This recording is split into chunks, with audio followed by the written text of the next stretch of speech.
大家好，歡迎收睇阿 Monday 3 in 3，我係姚遠，東方匯理研究院嘅宏觀策略分析師。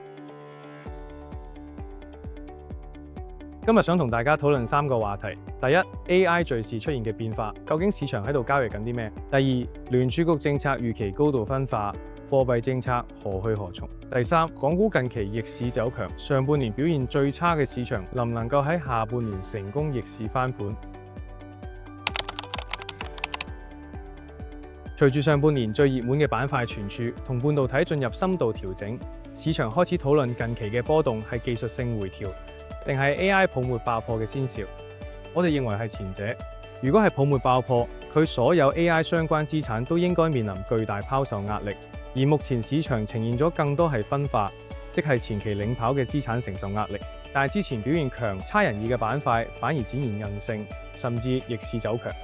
所以我哋認為 AI 嘅結構性隨時冇變，但短期由於相關資產前期升得太快，加上受投機同槓桿資金追捧，目前嘅調整係唔可以避免，係市場回歸理性嘅必經之路。所以咁講，投資者除咗要留意去槓桿進程，亦都應該關注 AI 基本面嘅變化。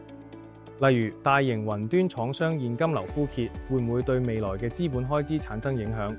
以及面對嚟自中國開源模型嘅競爭，美國 AI 企業嘅變現路徑會唔會發生根本變化？面對住呢啲唔同嘅變量呢，我哋會建議各位投資者喺 AI 佈局上應該更加均衡同多元化，唔單止喺成個 AI 產業鏈上佈局上中下游板塊，嚟避免風格轉換對組合所產生嘅影響，仲要喺中美兩個 AI 生態圈內捕捉既有開源又有閉源嘅多元化配置機會。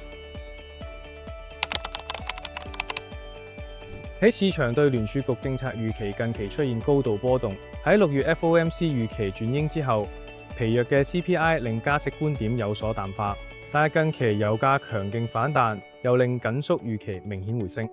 值得注意嘅係，儘管市場預計聯儲局年內加息1到2次，但呢個並唔係市場嘅共識，佢只係高度分化預期嘅平均值。而市場嘅分歧，我哋睇落並非源於新主席嘅言行。Kevin Walsh 近期嘅講話並冇明顯出人意料，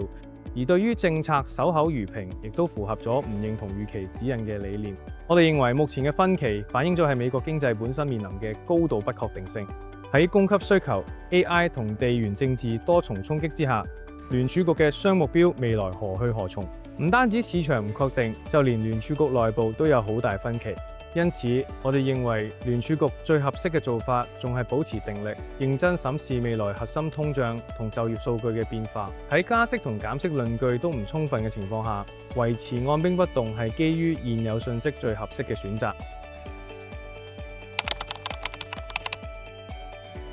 港股喺近期 AI 主題調整之下逆市走強，恒科更加係走出同韓國股市強負相關嘅行情。喺技術層面，前期投資者睇好韓國科技股，睇淡恒科，後者更加被作為多空配對交易嘅融資端。而近期韓股嘅調整導致咗交易嘅逆向操作，令到恒科迎嚟嘅技術性買盤。另外 AI 嘅風格轉換，由硬件儲存到雲端平台，亦都為港股帶嚟估值收復嘅機會。當然，呢次行情能唔能夠持續，仲要睇大型科網股嘅盈利變化，而後者受傳統行業嘅拖累，係今年上半年投資者睇淡呢一類股票嘅首要原因。但隨住中國經濟喺第二季度嘅動能明顯轉弱，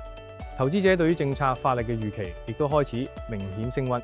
如果下半年更為積極嘅政策扶持能夠為經濟托底，咁科網股嘅盈利亦都有望觸底反彈，呢樣對於港股估值嘅進一步收復會有巨大幫助。總體嚟講，我哋認為下半年香港股市有望走出比上半年更為積極嘅行情。